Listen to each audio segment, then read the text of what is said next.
talking with Sam at the IndieCade E3 2014. Who would have believed it? Can you just give me an overview and maybe show me a couple of highlights that the world needs to know about? Yeah, so again, we're IndieCade, the International Festival of Independent Games. We come to E3 every year in addition to doing our core festival in Culver City in October and our secondary festival in New York in the spring. We come to E3 and we show a selection of independent games that we think will be interesting to the industry. That's both things that look like industry products and could be very successful in the current industry, but also games that we think have potential large audiences that are unique and new. I saw Ho Ho-Come over in the Sony, which is obviously an example of a game that we showed here 3 years ago and that has gone on and now is being published on Sony. And we're actually also showing it here as a sort of callback to say it's a game that we showed many years ago that's now gone on to Sony.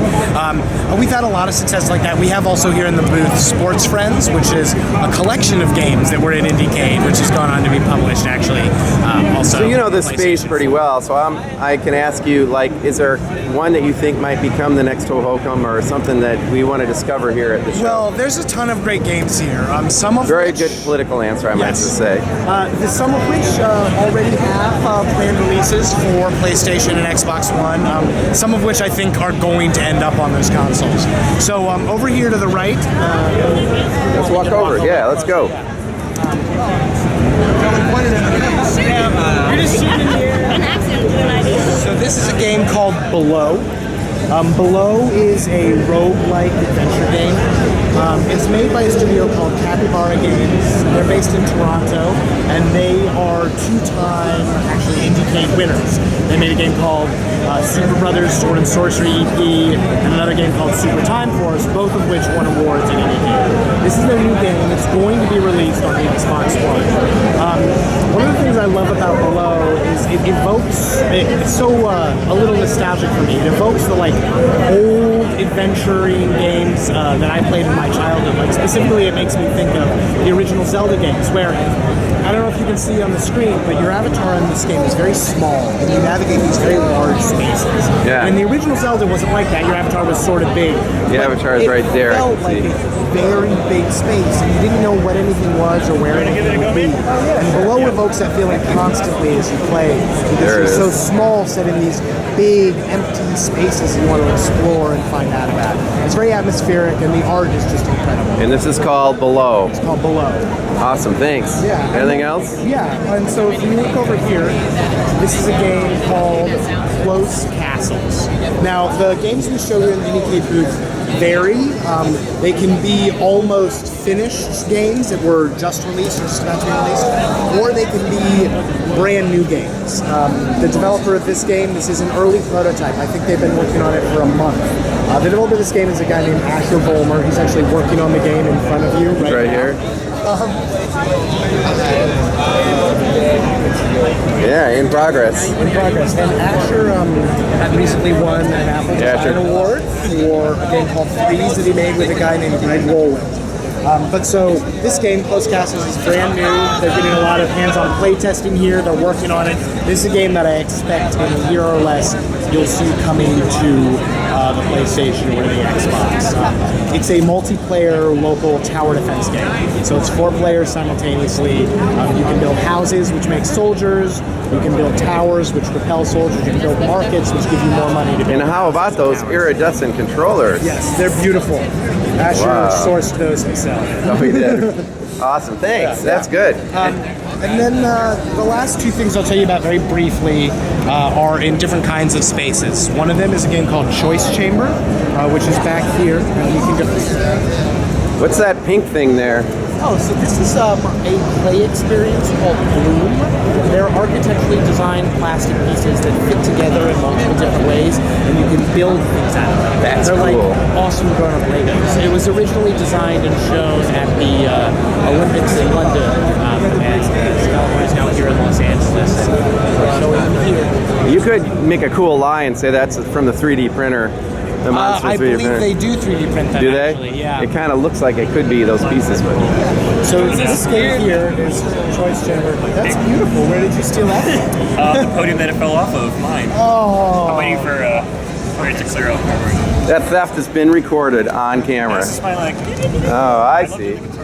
This is Michael Molinari. He's the developer of Choice Chamber. Which Oh, is right cool. here. Awesome. And Choice Chamber is a game which is a single-player game. It's sort of like a platforming adventure game, but you are playing, and the game is being streamed onto Twitch TV. Right here. Let's have a look. all the time. And while you play, the Twitch community can type things in and change the game. Make it harder for you, easier, add weapons and abilities, add monsters. So it becomes a one versus many sort of experience. You play the game, but all these people watching you contribute to the play and change the game as you play. And where is Michael from? He's based in San Francisco. His studio is called Studio Bean. And this is a beautiful card. There it is. And Michael has made a couple of other great games that have been in IndieCade and other places in the past. One in particular came out last year called Sound Dodger, which is available on Steam. It's a beautiful rhythm game. Okay, great. And then the last thing I'm going to show you real quick is over here. How you doing? Yeah, so I'm based out of Los Angeles. No, it's okay. It's called Story Pops. All right. We're having some troubleshooting issues at the moment. We have crashed at the moment. It is part of the coding experience. We expect that. What Story Pops is, I'll just describe it quite briefly, and maybe they'll be up when you're done. It's a digital storybook for parents and children. Okay. So the parent gets to operate the tablet computer, which has like the storybook in it. Each page has some text, some beautiful art, some sound effects, and takes you through a fable. The one that they're showing here is the old stone soup fable. I don't know if you know Oh, that sure, fable. of course, yeah. So on each page, the raccoon comes and he's like, everybody should give their food and add it to the stone soup. And you can see on the big page, the cauldron that they're putting soup in or the fire that they're making. With each one of those, the kid has an input that they can make to the page You can almost see it. It's so real. It's from one of the phone devices, right? So for instance, when you have the cauldron and the mice are bringing their nuts that they've saved, the kid gets to pour the nuts into the On a cauldron different by screen. shaking their second screen over the tablet, and they see the nuts fall out of their screen and fall neat. into the cauldron. Neat. So it's just sort of an interactive story experience for parents and children. And so right now you're trying to pair these two up. Now, did you actually make this game? I did not. I'm actually filling in for a friend of mine who is James Kraft. He's a very talented composer who did the music for this game. Okay. And then a developer named Anna Lotko, she is also not here right now. Okay, cool. Oh, you can see some of the up a little. We're connecting the device. Possibly. This is the. I'll hold up another tab if I can make it work. They may not be prepared.